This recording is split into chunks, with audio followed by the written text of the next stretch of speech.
Hello YouTube family, કેમ છો? હું છું તમારો ગુજરાતી બ્લોગર્સ SK સોલંકી. આજનો બ્લોગ ચાલુ કર્યો છે અમારી આ ભેંસોના ગાય પાસેથી.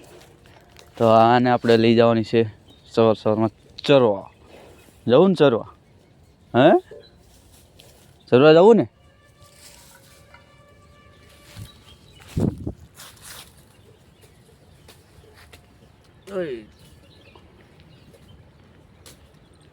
બહાર જવાનું. આ બધા હજી અહીંયા અત્યારે ખાય છે, નાખ્યું છે તે. આ જો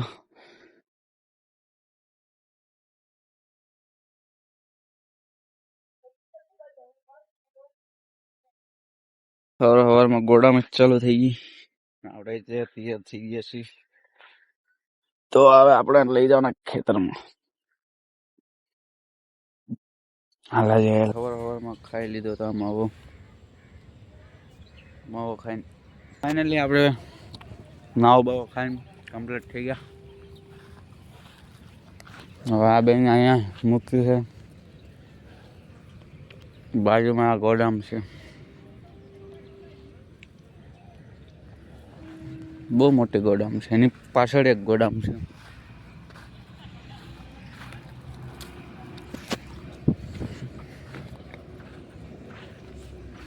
દુકાન બાજુ રખડવા તો દુકાન આપણે ગાયનું ચારો આપણે દેખાઈ ગયો, જે કે અમે વાવેલો છે, ઘણો મોટો થઈ ગયો. અમારે ચારો નથી એટલે અમારે ક્યારેક ભાંડી લેવા જવી પડે. બાકી શેરડી છે કે ચારો ન થાય એટલે અહીંયા કાપતા હોય તો આપણે બાંધી લઈ લઈએ. તો આપણે જવા જઈએ ઘરે, કારણ કે આપણે જવાનું છે પાછું ખેતરે. ખેતરે જઈને વાવવાના છે આપણે તુરિયા.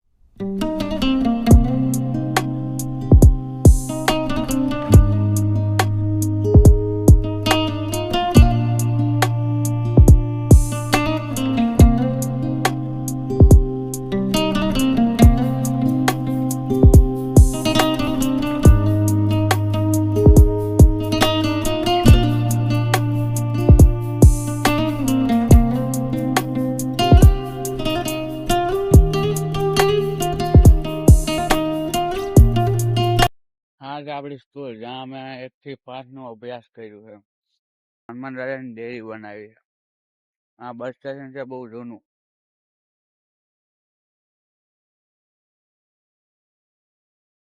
હા ગામ છે. અમારા ખાડીનો પુલ છે અને એની બાજુમાં આ ખેડા છે જ્યાં અમારી ગાયું ચરવા આવતી. હવે તો આમાં બહુ ઘાસ છે નહીં, શિયાળાનું બહુ ઘાસ થાય છે. એટલે ચોમાસામાં અમારી ગાયો અહીંયા ચરવા આવે. ચોમાસામાં બધે પાણી ભરે ખાડીનું. વાવ્યું છે ફુલેવર. હા ભાઈ ને ફુલેવર ઉકળી ગયો ને અમારે હવે ફુલેવર વાવવાનું છે. હા છે ગોડાઉન.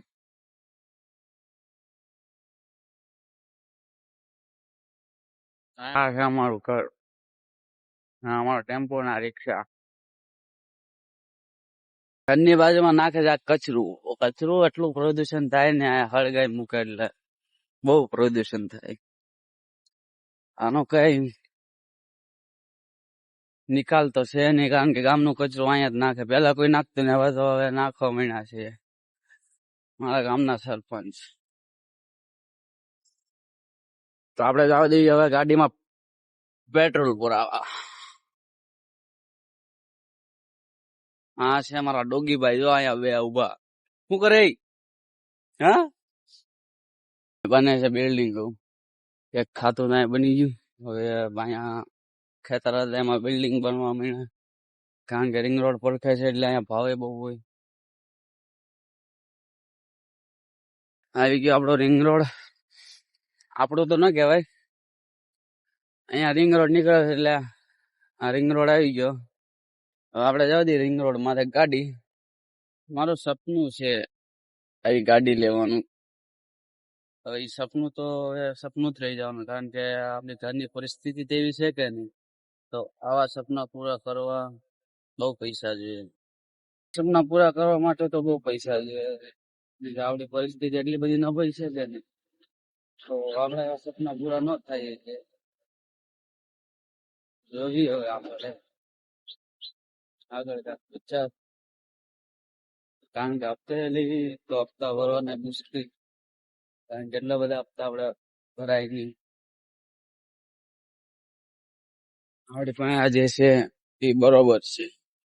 કાંઈ નહીં, એ બધું તો હવે ખાતું રહે. આપણે નીકળ્યા ઘર બાજુ.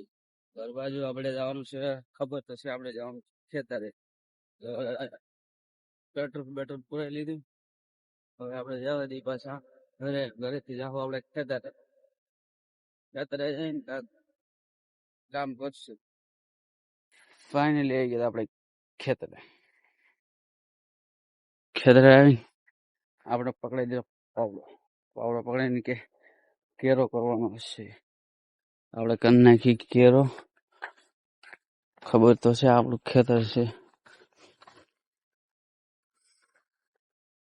હાલો હવે અમે કરી નાખી પાવડો કેરો. હા, કુંડીમાં ગારો એટલો બધો આવ્યો ને, એ ગારો આવ્યો છે ઓલો બોરિંગ આપણે જે ગાળતા હતા ને એનો ગારો ઠેઠ અહીંયા ઠેઠ પોઈ ગયો જો. કુંડીની હાલત જો થઈ નીકળો ગારો છે.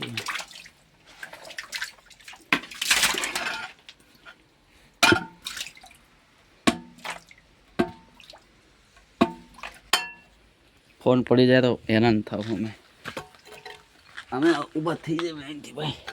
ફાઇનલી આમાં વાવી દઈશ મેથી. મેથી જો ઉગી ગઈ છે થોડી થોડી.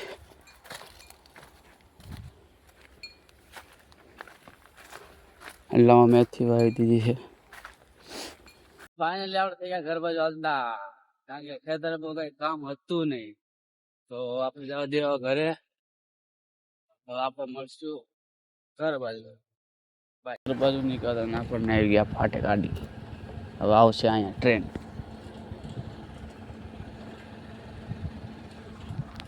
હવે અડધી કલાક આવ્યા.